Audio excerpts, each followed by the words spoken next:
Diène, président du mouvement Natangué.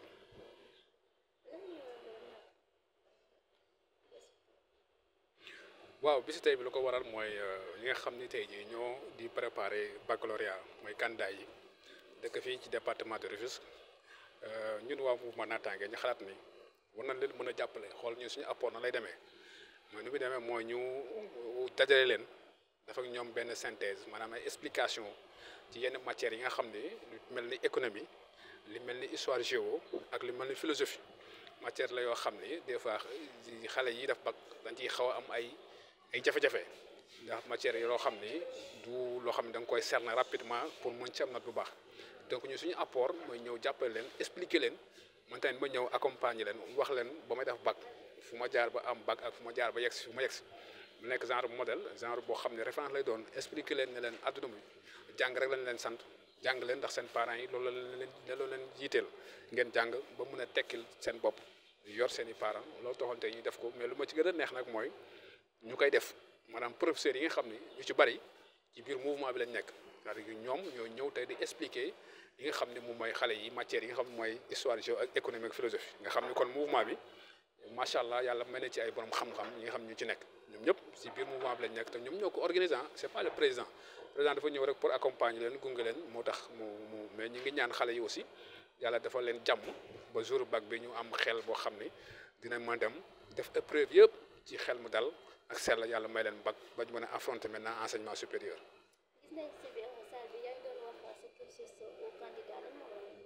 waaw loolu wax naa ko léegi sama cursus day permettre tey xale yi ñu xam ni tey jii man tey lu mu mënti nekk tey nekk kilifa ci réew mi ak ci dëkk bi ñoom fu ñu toog nii man toogoon naa fi fu ñu jaar nii jaar naa fi donc pour wax leen ne leen jàng rek mën a maye yenn yi ñoo leen doon motiver ne leen gëm leen lii parce que man def naa ko doon naa préparé naa bac nekkoon naa situation yi ngeen nekk am stress angoisse ak peur mooy leen yooyu yëpp nag fexe leen ba dindi ko teg ko fële ngeen dem ak seen xelu bopp xam ni bac bi yéen a ko moom seen baccalauréat la boo leen ko amee seen tur la ñuy tudd seen tur mooy nekk diplôme duñu tudd turu kenn duñu tudd tur waa koñ bi donc pour wax leen da la gën leen motiver gën leen ñaax moo taxal mu ñëw wax leen sama cursus pour xam ni man mi nga xam ne tey maa nekk ci seen kanam tey bu doon nit laa boo xam ne aw ma bac bëgg ñëw wax leen ni ñuy defee bac dina compliqué donc wax naa leen def nañu ay concours yu bari si suñu cursus suñu àdduna donc xam nañ ni ñuy defee examen dafa ñu toll nii dañuy continuer di jàng di def ay concours donc expérience boobu laa ñëwoon du ko partager ak ñoom wax leen ni aussi ne leen àdduna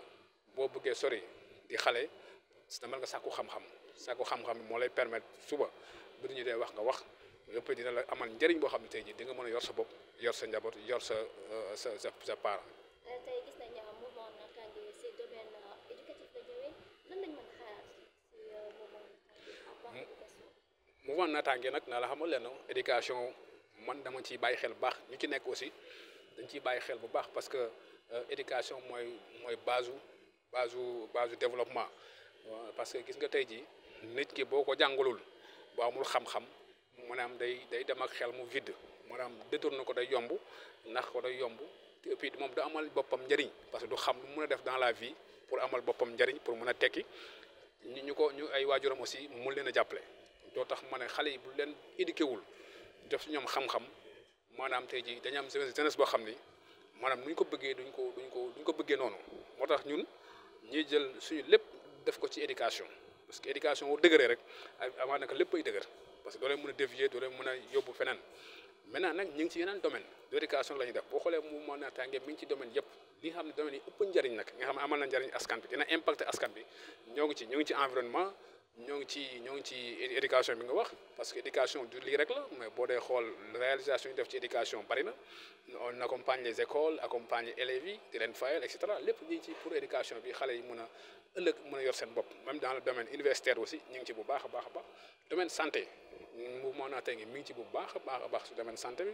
domaine sport domaine culturel bi nga wax ne ñu ngi ci bu baax a baax c'est-à-dire domaine yëpp daal fu nga xam ne daal moom c'est positif et dina impact société bi dana si gis seen njëriñ surtout département bi ñun ñu ngi ci di ci évoluer bu baax a baax. yan conseil ngay jox candidat yi. bon li ma lay wax rek sànq mooy conseil bu mu leen jox ñu dem ak seen xel bopp xam nga candidat boo gis bi ba def bac lu koy gën a sonal moom mooy li nga xam ne mooy peur ragal bi ak angoisse bi nga xam ni day yanu benn poids boo xam ne ci boppam ak ci sur ses épaules lu diis maanaam maa ngi dem defi bac waaye maa ngi sóoraal sama yaay maa ngi sóoraale sama pap maa ngi sóoraale waa koñ ba maa ngi sóoraale dëkkandoo yi et cetera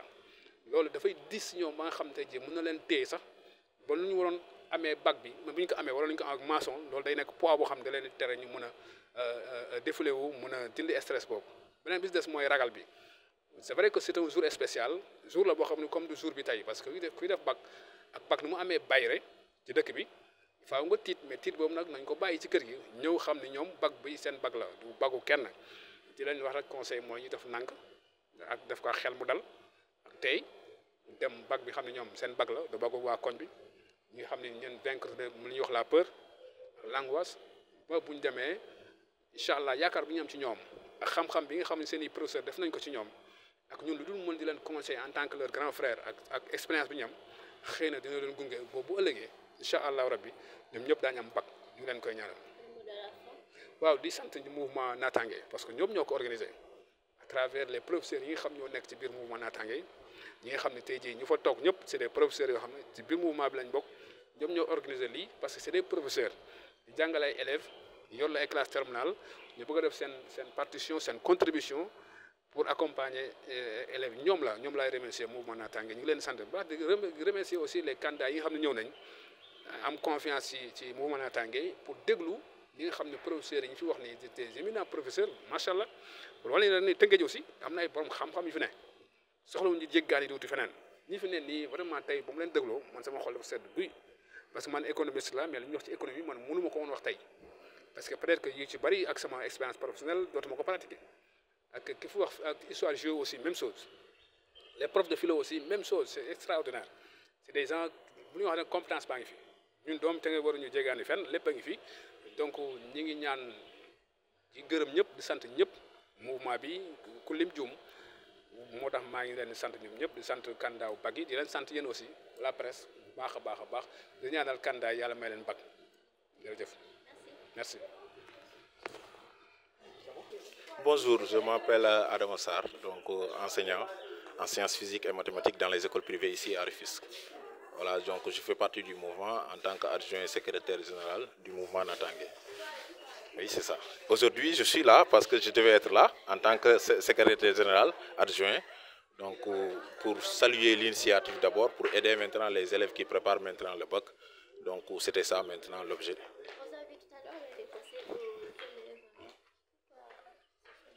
Oui, moi je préfère d'abord donner des conseils parce que le plus souvent maintenant, vous pouvez maintenant donc travailler pendant des années, mais le problème majeur c'est quoi? C'est-à-dire que les élèves ne savent pas ce qui se passe maintenant lors de la correction des copies. Et maintenant, il faut maintenant, comme nous maintenant on est dans l'enseignement, le plus souvent maintenant nous allons insister sur ça parce qu'on a fait pas mal d'années sur l'enseignement. Parce que moi j'ai tendance à dire à mes élèves qu'il faut respecter d'abord le correcteur. Le correcteur c'est celui qui corrige votre copie, c'est celui qui vous donne maintenant des notes. Donc il faut maintenant remettre quelque chose de correct. C'est-à-dire que le professeur ne connaît pas l'élève parce qu'aujourd'hui le professeur connaît tout simplement les écritures qu'on met sur la table. Et dans ce cas, à travers ces écritures, à travers maintenant donc la copie, il peut même connaître la nature de l'élève, est-ce que l'élève est correct. C'est-à-dire, comme je l'ai dit tantôt, savoir maintenant aussi, c'est-à-dire que ne pas répondre à des questions maintenant que vous ne savez pas maintenant faire, ça aussi, c'est des choses qu'il faut éviter. Donc moi, je ne vais pas intervenir maintenant de l'aspect pédagogique, mais j'aurais préféré maintenant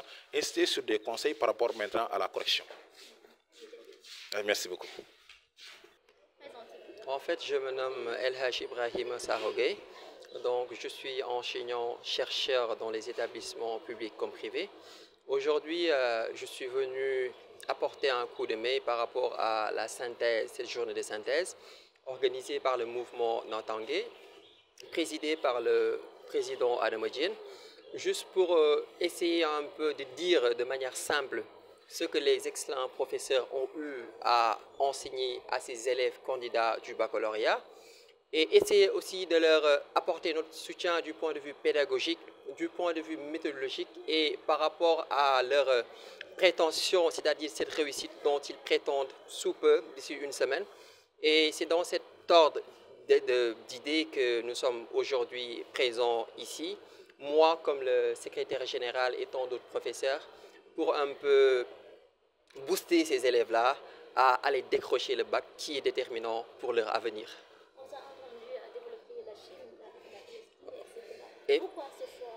Effectivement, en fait, à travers notre intervention, on a essayé de parler de certaines leçons qui sont d'actualité et qui peuvent bien évidemment être des leçons d'où émaneront les sujets du bac de cette année. C'est-à-dire, on est intervenu par rapport à la leçon afférente à la guerre froide, la leçon afférente à la Chine de 1945 aux années 90, à la leçon afférente à la décolonisation, l'affirmation du tiers-monde, et nous avons terminé par la décolonisation au Proche-Orient, c'est-à-dire la question palestinienne qui aujourd'hui est réellement et factuellement d'actualité dans le monde entier et par rapport aux relations internationales et aussi à la géopolitique mondiale. Et quel conseil donnez-vous aux candidats? Aux candidats, juste d'avoir confiance et de prendre leur temps lors de la rédaction de leurs épreuves parce que je sais qu'ils ont carburé, ils ont perduré, ils ont passé des nuits, des jours de révision dans différents établissements et je pense que l'heure est là pour qu'ils brillent maintenant parce qu'ils ont fait des sacrifices durant des mois, des années et maintenant la sonnerie a sonné, c'est-à-dire, je ne sais pas, la cloche a sonné pour qu'ils brillent au-delà du summum des attentes que les familles et les écoles, les candidats et le président, comme le mouvement Natangué, leur souhaitent, c'est-à-dire une réussite sans crier gare. Merci beaucoup.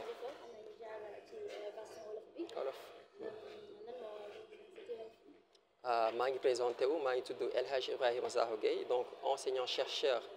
ci établissement public privé comme public donc li waral tey ñu teew c'est parce que dañu ñëw sous la houlée mouvement Natangué bi nga xam ne secrétaire général bi laa taxawal nii ki ko présidé mooy président Adama Diène parce que comme moom ni mu koy faral di defee chaque fois chaque année ak chaque événement boo xam ne ni tey laal na wàllu développement muy ndaw ñi muy jigéen ñi muy jeunes yi donc gis na ne jamono jii kat bac bi approché na donc il faut moom mu apporter pierre am par rapport à l'édifice c'est-à-dire par rapport à la réussite de ses élèves moo waral tey mu jël journée de synthèse comme ni ñu koy defee payant moom mu def ko gratuite ut ay excellents professeurs pour mu ñëw teg xale yi élèves yi c'est-à-dire si code jàppale leen ci révision yi résumé leen wax leen de manière simple li nga xam ne moom lañ jàng avec leurs excellents professeurs de manière très simple très précis et très claire. gis nañ fi nga développé Chine Palestine pourquoi nga tànn yooyu. donc dafa nekk leçon yoo xam ne ni tey leçon base aussi leçon d'actualité la parce que boo xoolee tey relation est-ouest moom la ñu oowee guerre froide mooy leçon base en histoire. boo ko comprendre même monde bi ni muy doxee da ngay comprendre ne tey loolu moo continuer ba tey te rare nga gis bac sujet bu génn te laalul guerre froide c'est très rare biñ ci paree tey ñu ñëw ci Chine pour wane tey modèle de développement yi nga xam ne tey Chine adapté wu na ko ba tey moo nekk tey deuxième wala première puissance mondiale ñu jóge fa ñëw ci suñu phase historique muy la décolonisation moom la ñuy oowee l'affirmation du tiers-monde expliquer tey lan moo sooke tey bu ñun dëkk yi nga xam ne ñoo nekkoon Asie wala Afrique am suñu décolonisation par rapport ak cause interne yi ñu cité cause externe yi ak forme yi nga xam ne mën na nekk violente ou pacifique mais dañu terminer leçon boo xam ne actualité la mooy la question palestinienne mooy les relations la décolonisation au Proche-Orient bi nga xam ne jamono ji gis nañ ne moom mooy actualité bi gën a fës ci suñu télé yeeg suñu rajo yeeg suñu site internet yi parce que boo xoolee dafa impacter lu ñuy oowee relations internationales yi dafa impacter géopolitique te dafa nekk sujet d'actualité boo xam ne tey peut-être mën na loo xam ne sujet boo xam ne moom la ñuy proposer élèves yi peut-être ci bac yi pour ñu gën a mën a intéresser par rapport au factuel de nos jours mooy li xew ci jamono ji. di leen wax rek ñu am confiance ñu bañ a tiit parce que xam nañ ne sonn nañ ay mois wa ngi nii ñuy jàng ay heures ay jours révision cours de renforcement lu nekk ñoo ngi koy def jusque liñ ci jublu mooy réussir donc tey am nañ chance amaat des experts yoo xam ne ni tey li profil yi jàngal ci ay mois ñëw nañ leen ko résumer leen ko de manière très simple pour que tey loolu mën leen jariñ ci combat bi nga xam ne moom la ñuy jëm semaine prochaine muy baccalauréat bi nga xam ne ni tey moment la pour ñoom élèves yi pour ñu briller parce que chaque jour ñoo ngi sol seen sac di dem di ñëw famille attentes yi xarit ci mbokk yi ñëpp ñoo ngi leen yéene réussite boobu mais lii occasion la boo xam ne tey dañ ko def pour yombalal leen mooy li nga xam ne tey mooy la chose prétendue mooy l'obtention du baccalauréat di leen wax ne amul tiit amul ragal dina baax te ba lenn idéologie laa leen wax réussir ou réussir mais dignement amul leneen te ñun mouvement Natangué di leen gërëm aussi di leen sant ci teewaay bi ak si couverture bi nga xam ne def ngeen ci événement de haute facture bi jërë ngeen jëf merci beaucoup. Je me présente, c'est Gueye Abdoulaye, professeur d'économie. J'étais là aujourd'hui pour faire une synthèse en économie concernant les élèves de la classe de terminale sur l'initiative du mouvement Natangué, et je viens juste de terminer ma présentation. Je suis professeur en économie ici à Rufisque. J'ai eu le master, je pense, en 2015. Je suis en même temps en formation au niveau de l'INSEP. Je suis aussi enseignant au niveau de la FASEC. Donc, en guise de résumé, voici ma présentation concernant ma personne. Voilà, donc c'est pas évident souvent de faire une heure de temps de résumé sur pratiquement plus de 7 chapitres. Il fallait au moins faire une revue très simple des chapitres concernés par la classe de terminale, mais surtout essayer de rappeler quelques notions clés des chapitres, mais aussi au-delà des notions clés, revenir un peu sur la méthodologie de l'analyse économique, parce que c'est une chose qui fatigue trop les élèves. L'analyse économique, c'est la chose qui fatigue trop les élèves, mais aussi revenir un peu sur les calculs. En somme, j'ai tout simplement rappelé quelques notions clés dont les élèves peuvent bénéficier pour faire une bonne impression au bac. Quel conseil donnez-vous aux candidats? Voilà, le conseil est très simple, de ne pas trop prendre le bac comme une chose qui est extra. Ça est très simple. D'abord, si on est candidat, d'abord on représente une famille. De penser souvent à leur famille, surtout à ces moments de fatigue. Les candidats sont fatigués. Souvent même, ils ont envie de terminer parce que pratiquement, ils sont épuisés, mais je le dis de continuer à persévérer. Nous tous, on est passés par là, ce n'est pas évident. Mais quand même, le bac est un diplôme qui peut ouvrir une personne, qui peut ouvrir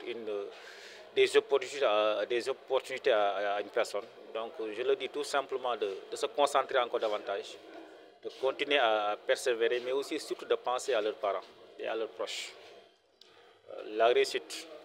je pense que ça n'attend point une personne. Une personne doit tendre vers la réussite. Il doit le faire pour deux choses.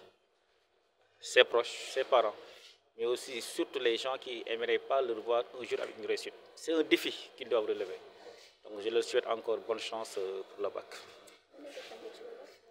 waaw bu ñu koy tënk si olof je pense que tey jii dañu invité pour benn synthèse boo xam ne mouvement Natangué ñoo ko organisé ñu jëloon ma nag boo waroon def une prestation en économie en 1 heure de temps. Je pense que yombul woon nga def cours pendant 9 mois on te demande de le résumer en seulement 1 heure de temps. Il fallait tout simplement rappeler des notions clés des chapitres, revenir sur la méthodologie de l'analyse économique